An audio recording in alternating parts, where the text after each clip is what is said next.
xamdi ibraahim yuusuf waa gabar aragga naafa ka ah waxayna sanadkani qayb ka noqotay ardada u fariisanaysa imtixaanka shahaadiga ee dugsiyada sare oo ay qaadayso dowladda federaalka ee Soomaaliya waxayna ku galaysaa iskoolka Ganaane ee magaalada Kismaayo waxaana wajigeeda ka muuqanaya farxad ku aadan inay ka mid noqoto 35,000 oo arday oo u fariisanaysa imtixaanka midaysan. magacayga waa xamdi ibraahim yuusuf dhigata iskoolka rugta primary secondary school in aad iyo aad ayaan ugu faraxsanahay inaan ka qayb qaato imtixaanka aan galo imtixaanka shahaadiga ee sanadkan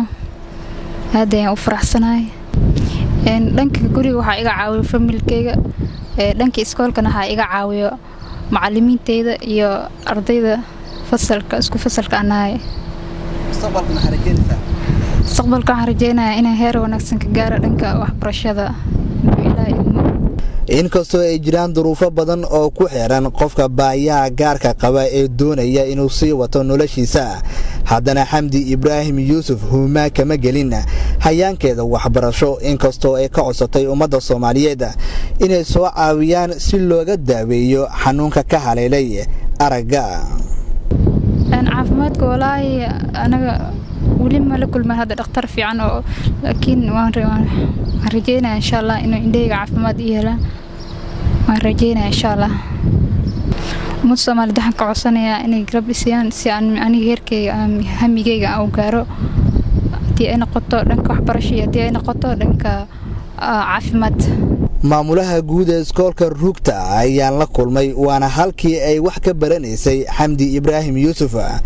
wuxuuna iga warbixiyay macallin ibraahim cali maxamed xaaladda guud xamdi ibraahim yuusuf. xamdi waa gabar 18 jir ah ee 2002 dhalatay waa 20 sano hadda age-keeda gabadhaas wuxuu ahaa waa gabar ka timid qaxootiyada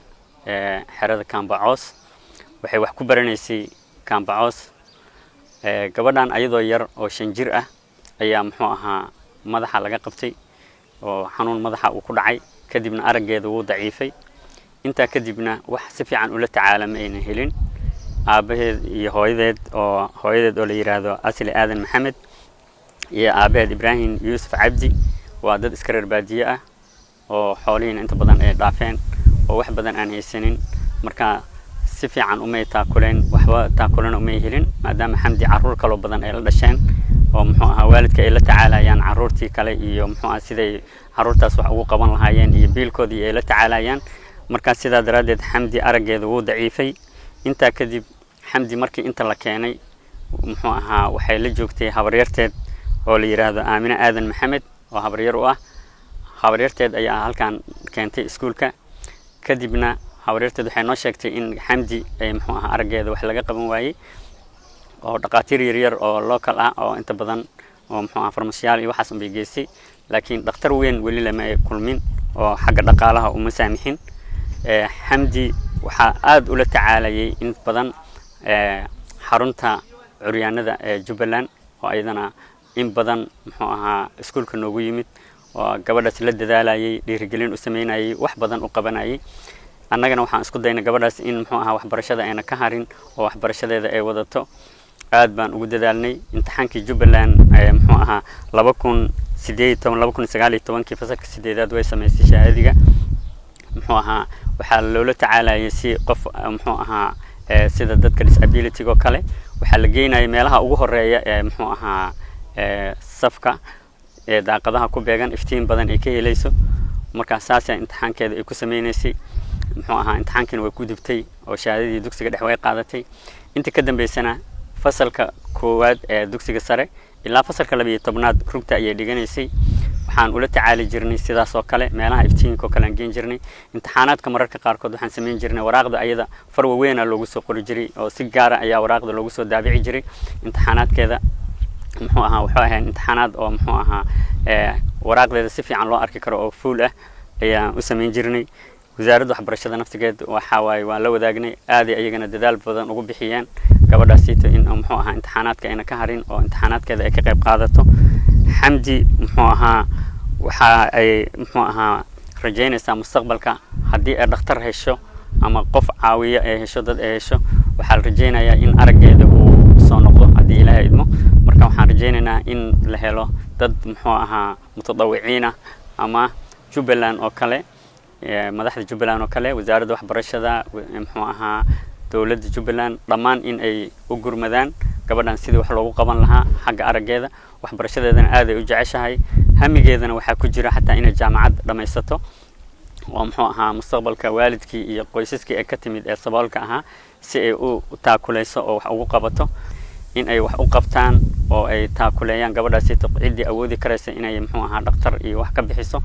waxaan ku soo dhaweynaynaa inay gabadhaas wax u qabtaan annaga ay nagala soo xiriiri karaan iskuulka rugta kala soo xiriiri karaan wixii faahfaahina ama wixii ay u baahdaan annaga macluumaadka siinayno marka waxaan leeyahay gabadhaas hala la dadaalo insha Allah kulanka imtixaanaadka wasaaradda waxbarashada ee federaalka ee hadda imtixaanka ay sameynaysan waa la wadaagnay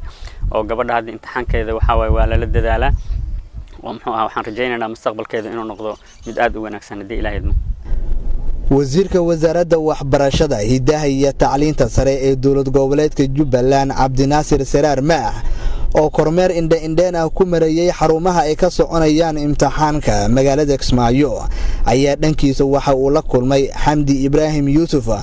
oo ah gabar ardayad ah oo aragga naafaka ah wuxuuna dhankiisa ballan qaaday in ka wasaarad ahaan ay fiiro gaar ah u yeelan doonaan isagoona ka codsaday ummadda Soomaaliyeed in dhankoodu ay soo caabiyaan si loogu gargaaro isla markaasina looga daaweeyo xanuunka ka haleelay aragga Xamdi Ibraahim Yuusuf maanta runtii maalintii ugu dambeysay fasalka 12aad imtixaanka 2021-2022 magaalada Kismaayo guud ahaan Jubbaland runtii si fiican oo habsime leh ayuu ugu socdaa wixii hadda ku horeysay maanta aan rajeynayna insha Allah bidnaa kariim adduunka dhiman inay sidaas ugu dhameystirmaan waxaa jira caqabado yar oo runtii ardada qaarkood sida gabadh Soomaaliyeed oo indhaha una fadhiisatay fasalka 12aad sanadkan imtixaankiisa runtii dadaalkeedii ku soo gaadhay halkaas runtii waa qof kuleyba dhiban oo la dareemin karayo maartay culayska haysta isagoo imtixaan ka shaqeynaya haddana aan waxba arkaynin siyaab badan ay u soo gudbi jirtay hadda ka hor si noo sheegtay haddana waxaan rabnaa kiiskeeda maadaama uu kiis culus yahay in runtii gabadhaas uu kiiskeeda si gooniya looga qayb qaato ummadda Soomaaliyeed aragga iyo maartay Ilaahay subxaanahu wa ta'aala uu naafada ka dhigay marka waxaan rajaynayaa in warbaahintu arrintaas runtii si fiican ay uga qaadaan dhigi doonto Khadar Iimaan Dhaqane warbaahinta qaranka Kismaayo.